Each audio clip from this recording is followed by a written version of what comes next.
Les zones humides font partie des richesses naturelles de l'Ontario. Bonjour, ici Peter Roberts du MAAARO.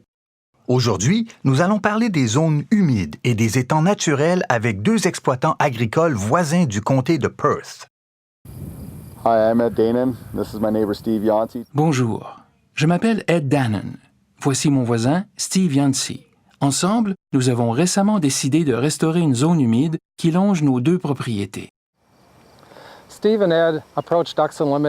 et Ed ont demandé l'aide de Canard Illimité pour leur projet de restauration d'une zone humide. Après une visite sur place, ils ne faisaient aucun doute que la restauration de la zone humide procurerait une valeur ajoutée aux deux propriétés. Cette partie de l'exploitation a toujours été une zone humide improductive. Même les champs situés à proximité ne pouvaient pas être cultivés. Pour nous, il était plus rentable de gérer cette zone en tant qu'espace naturel.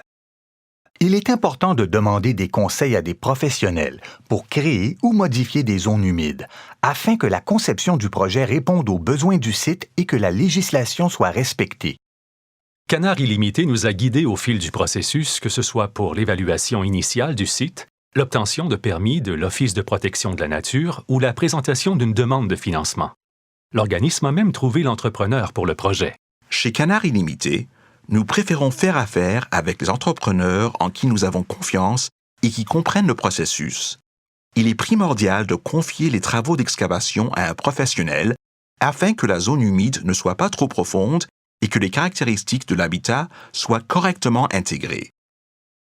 La zone humide a été conçue en 4 segments, de manière à faciliter le drainage et la filtration. La partie supérieure finit par s'écouler dans la partie inférieure, juste derrière moi, et aboutit dans une zone humide où la végétation est plus abondante à l'extrémité de la propriété. Au fond, la zone humide est comme une éponge. Elle absorbe l'excédent d'eau des deux propriétés.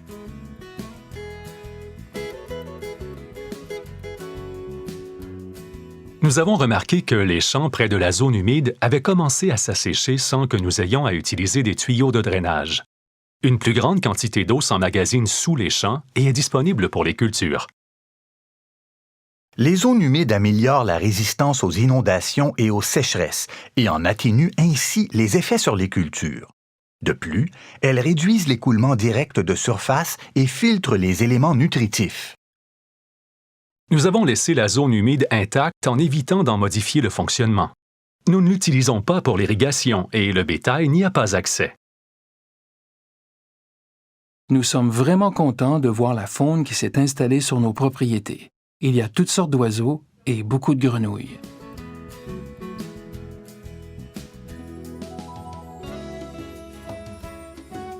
L'Office de protection de la nature de la rivière Grand a planté des arbres indigènes, des arbustes et du pâturin autour de la zone humide le printemps dernier, ce qui procure une bande tampon.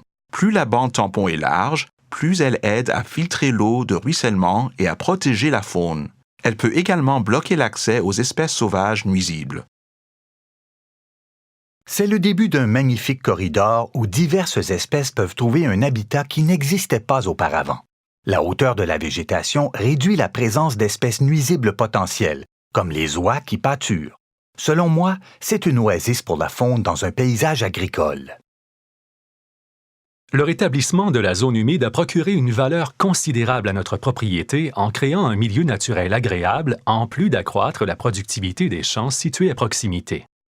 Vos propriétés sont d'excellents exemples des avantages que les zones humides peuvent procurer au chapitre de la production agricole et de l'environnement, en régularisant la quantité d'eau, en améliorant la qualité de l'eau, en créant un habitat et en offrant des possibilités de loisirs.